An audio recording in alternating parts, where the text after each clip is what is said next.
Hello friends, welcome to Bindu Dadwal Chemistry Lessons. Our topic for today is coordination compounds and introduction. तो coordination compounds आपने D and F log elements में पढ़ा था कि transition metals जो हैं they form a large number of complex compounds in which the metal atoms are bound to a number of anions or neutral molecules by sharing of electrons. In compounds को हम कहते हैं coordination compounds. तो यहाँ पे जो metal है वो एक pair of electron her ligand से रिसीव करता है. तो मेटल जो है हमारा ल्यूइस एसिड की तरह एक्ट करता है, जबकि जो एनायन या न्यूट्रल मॉलिक्यूल उसको पेयर ऑफ इलेक्ट्रॉन देता है उसको हम लिगेंड कहते हैं. हमारे पास बायोलॉजिकली भी number of important coordination complexes हैं, जैसे क्लोरोफिल मैग्नीशियम का कम्प्लेक्स है. आपको पता है प्लांट्स में जो ग्रीन कलरिंग मैटर है जो फोटोसिंथेसिस के लिए रिस्पॉन्सिबल है, क्लोरोफिल, वो मैग्नीशियम का कोऑर्डिनेशन कम्प्लेक्स होता है. इसी तरह हमारे ब्लड में हीमोग्लोबिन जो है वो आयरन का कम्प्लेक्स है, और विटामिन B12 जो है वो कोबाल्ट का कोऑर्डिनेशन कम्प्लेक्स है. कोऑर्डिनेशन कम्प्लेक्सेस की वैरायटी ऑफ यूजेस हैं, जैसे मेटलर्जिकल प्रोसेसेस में यूज किए जाते हैं, इंडस्ट्रियल कैटलिस्ट के फॉर्म में यूज होते हैं, एनालिटिकल रिएजेंट्स के फॉर्म में यूज होते हैं. इलेक्ट्रोप्लेटिंग में इनको यूज किया जाता है, टेक्सटाइल डाइंग में इस्तेमाल होता है, और मेडिसिनल केमिस्ट्री में भी ये इम्पॉर्टेंट रोल प्ले करते हैं. Alfred Werner, a Swiss chemist, was responsible for the chemistry, for finding out the chemistry of a large number of coordination complexes. He got a Nobel Prize in 1913 for his work. तो इन्होंने coordination complexes की properties और structure बताने में हमारी काफ़ी help की. इन्होंने observe किया कि ये जो complex है COCl3 6NH3 येलो कलर्ड का, इसके 1 मोल में जब एक्सेस में सिल्वर नाइट्रेट डाला जाता है तो वो 3 मोल सिल्वर क्लोराइड के बराबर प्रेसिपिटेट्स देते हैं, जबकि 1 मोल COCl3.5NH3 जो पर्पल कलर का कंपाउंड है वो 2 मोल्स AgCl प्रेसिपिटेट्स फॉर्म करता है. इसी तरह 1 मोल COCl3 4NH3 के 2 कंपाउंड्स ग्रीन और वायलेट दोनों 1 मोल AgCl देते हैं. तो इसके लिए ऐसा क्यों होता है, इसके लिए उन्होंने एक थ्योरी प्रपोज की जिसको वर्नर्स थ्योरी कहा जाता है. वो उसके लिए उन्होंने इनका स्ट्रक्चर को इस तरीके से डिवाइड किया. जो आयंस, जो लिगेंड्स, जैसे कि अमोनिया यहाँ पे इस कम्प्लेक्स स्क्वायर ब्रैकेट के अंदर है, वो आयोनाइज नहीं होता है, और स्क्वायर ब्रैकेट के बाहर 3 क्लोराइड यहाँ प्रेजेंट है. इसलिए जब सिल्वर नाइट्रेट इसमें डाला जाता है तो ये 3 क्लोराइड जो कि आयोनाइजेबल है वो सिल्वर नाइट्रेट से रिएक्ट करके 3 मोल्स AgCl देते हैं. तो अकॉर्डिंग टू वर्नर इसका जो फॉर्मूला है वो इस तरीके से होना चाहिए. और इसी तरह पर्पल कलर में क्योंकि 2 मोल्स AgCl आ रहे हैं, इसका मतलब सिर्फ 2 क्लोराइड आयंस जो हैं वो आयोनाइजेबल है, और 1 क्लोराइड आयन जो कि फॉर्मूले में प्रेजेंट है लेकिन शो नहीं हो रहा है, वो कोऑर्डिनेशन कम्प्लेक्स के स्क्वायर ब्रैकेट के अंदर है और आयोनाइज नहीं हो रहा है. इसी तरह ग्रीन में 2 क्लोराइड आयन अंदर है और सिर्फ 1 क्लोराइड बाहर है, और वायलेट में भी. तो यहाँ पे देखने वाली बात है कि कलर्स डिफरेंट है even though molecular formula same है, क्योंकि ये 2 आइसोमर्स हैं, same molecular formula but different structures. Nevertheless जो एटम्स स्क्वायर ब्रैकेट्स में हैं वो एक सिंगल एंटिटी हैं और रिएक्शन कंडीशंस में डिसोसिएट नहीं करते हैं, इसीलिए प्रेसिपिटेट के फॉर्म में दिखाई नहीं देते हैं. इसी तरह से वर्नर ने इनकी कंडक्टिविटी भी मेजर की थी, और उसमें भी उसने देखा कि जो फर्स्ट कम्प्लेक्स है वो on dissolving in water 4 ions, एक ये वाला जो कि फर्दर आयोनाइज नहीं हो रहा, और 3 ये वाले 4 आयंस देता है. तो कंडक्टिविटी 1:3, 1 कैटायन की वजह से और 3 एनायन की वजह से जो है वो डाटा में ऑब्जर्व होती है. एक्सपेरिमेंटल रिजल्ट में कंडक्टिविटी जो है is because of 4 ions. इसी तरह purple is because of 3 ions, green is because of 2 ions and violet is also because of 2 ions. 1:1 ratio में कंडक्टिविटी मेजरमेंट्स आती हैं. इसके अलावा नंबर ऑफ आइसोमर्स से भी इंफॉर्मेशन यही आती है कि ये वाले जो कम्प्लेक्सेस हैं इसमें से कुछ जो है कोऑर्डिनेशन एंटिटी बनाते हैं और फर्दर आयोनाइज नहीं होते हैं, और दूसरे जो हैं वो आयोनाइजेबल होते हैं और इस तरह से अपनी प्रेजेंस शो करते हैं. तो based on his observations Werner ने कोऑर्डिनेशन कॉम्प्लेक्सेस पे बेस्ड एक थ्योरी प्रपोज की जिसको उसने वर्नर्स थ्योरी कहा. तो the main postulates of Werner's theory are in coordination compounds metal show 2 types of linkages or valencies, primary and secondary. Primary valencies are ionizable and secondary valencies are not ionizable.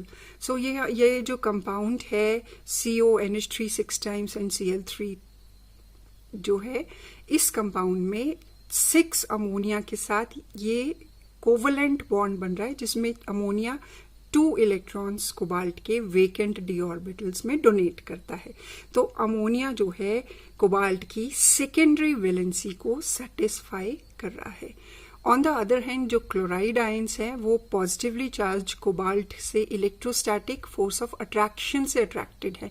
Negatively charge chloride ion positively charge cobalt से attracted है. इस तरह की जो valency है इसको हम primary valency कहते हैं. पानी में डालने पर ये डिसोसिएट करके पॉजिटिवली और नेगेटिवली चार्ज आयन बना सकते हैं.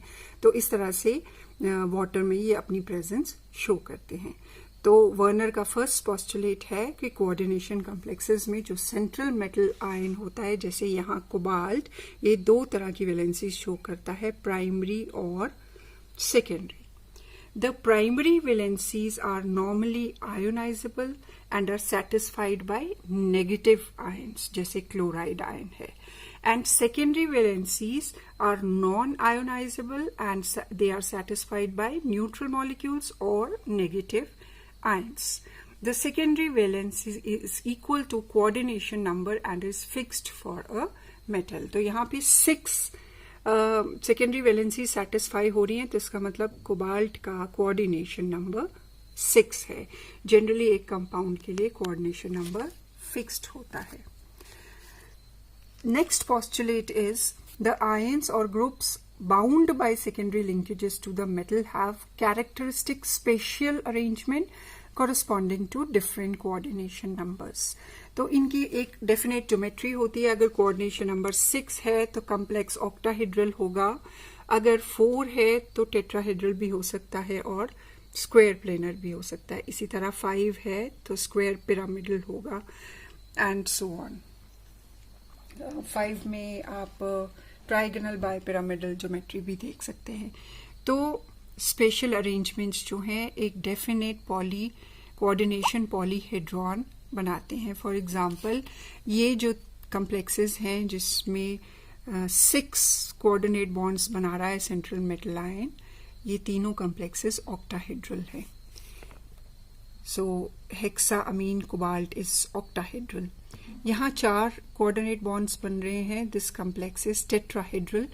यहाँ 4 बन रहे हैं लेकिन एक ही प्लेन में है और स्क्वायर शेप में ज्योमेट्री आती है, इसलिए इसको हम स्क्वायर प्लेनर कहते हैं.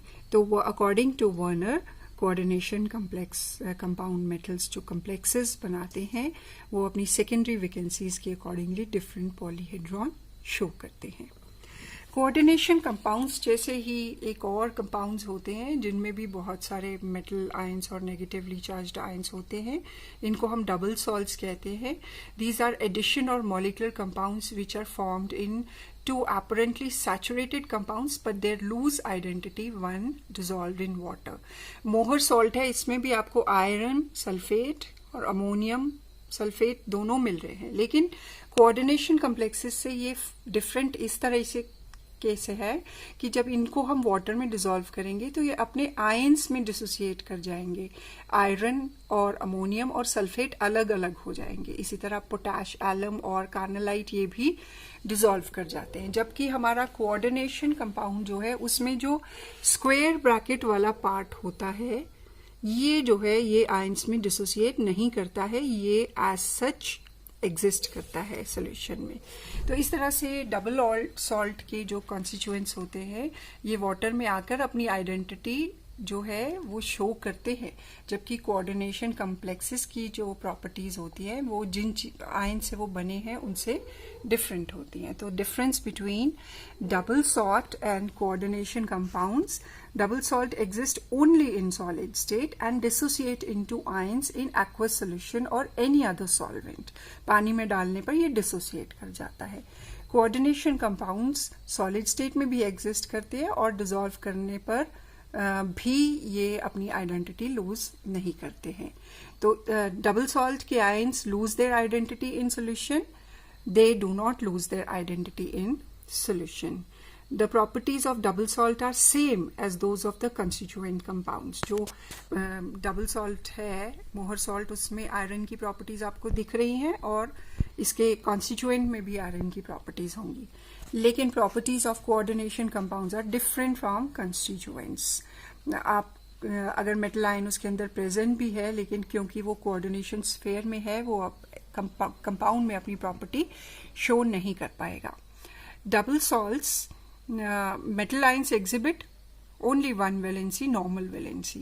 In coordination compounds, metal ion shows two types of valencies. Number of oppositely charged ions or neutral molecules are more than its normal valencies. जैसे कि हमने एग्जाम्पल की थी कोबाल्ट, उसकी नॉर्मल वैलेंसी 3 थी लेकिन 6 लिगेंड्स उसको सराउंड कर रहे हैं, तो वो सेकेंडरी वैलेंसी की वजह से है। And double salt valencies of metal ions are satisfied by counter ions. जैसे यहाँ इस कम्प्लेक्स में क्लोराइड आयंस जो हैं वो काउंटर आयंस है, वो कोबाल्ट की पॉजिटिवली चार्ज वैलेंसी को सेटिस्फाई कर रहे हैं अपने नेगेटिव चार्ज से। जबकि कोऑर्डिनेशन कंपाउंड्स में मेटल आयन दोनों तरह की वैलेंसीज को सेटिस्फाई करता है, प्राइमरी को भी और सेकेंडरी को भी। अगर आपको ये समझ आया है वीडियो तो हम अब इस स्टेज पे इस क्वेश्चन को सॉल्व कर सकते हैं। So let us do on the basis of following observations made with aqueous solutions, assign secondary valency to metals in the following compounds. तो हमारा टोटल फॉर्मूला है PdCl2 4NH3, लेकिन AgNO3 डालने पर आपको सिर्फ 2 मोल्स AgCl के प्रेसिपिटेट हो रहे हैं। तो AgCl बनेगा क्लोराइड आयन से, तो दैट मीन्स इस कम्प्लेक्स के 2 क्लोराइड आयन यहाँ प्रेसिपिटेट्स बना रहे हैं, बाकी 4NH3 कोऑर्डिनेशन एंटिटी के अंदर है। तो सेकेंडरी वैलेंसीज कितनी हो जाएंगी इस केस में? 4। Secondary valencies are 4। इसी तरह इस कॉम्प्लेक्स में 2 मोल्स ऑफ AgCl आ रहे हैं, दैट मीन्स ये 2 Cl जो है कॉम्प्लेक्स से बाहर है, तो बाकी 6 वाटर मॉलिक्यूल्स कॉम्प्लेक्स के अंदर है, तो सेकेंडरी वैलेंसीज हो जाएंगी 6। इस कॉम्प्लेक्स में एक भी मोल बाहर नहीं आ रहा है, तो इसका मतलब सभी के सभी जो आयंस हैं वो कॉम्प्लेक्स कोऑर्डिनेशन स्फीयर के अंदर है। तो 4 ये है और 2 ये है, तो इसकी सेकेंडरी वैलेंसी होगी 6। इस कॉम्प्लेक्स में एक मोल जो है आपको दिखाई देता है, एक AgCl का मोल, तो दैट मीन्स 3 में से 1 Cl कोऑर्डिनेशन कॉम्प्लेक्स के बाहर है, तो बाकी 2 Cl रह गए और 4 अमोनिया, तो टोटल सेकेंडरी वैलेंसीज इसकी भी आई 6।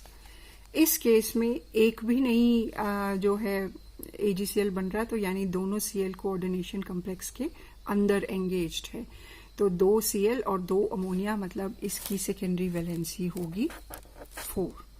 तो once again central metal ion के साथ जो कॉम्प्लेक्सेस जो हैं कितने कोऑर्डिनेट बॉन्ड्स बनते हैं, that gives the secondary valency. तो जैसे इस कॉम्प्लेक्स में 2 क्लोराइड और 2 अमोनिया प्लैटिनम के साथ कोऑर्डिनेट बॉन्ड बना रहे हैं, टोटल 4, तो इसलिए इसकी सेकेंडरी वैलेंसी जो है वो 4 है। Thank you. If you like the video please do share and subscribe.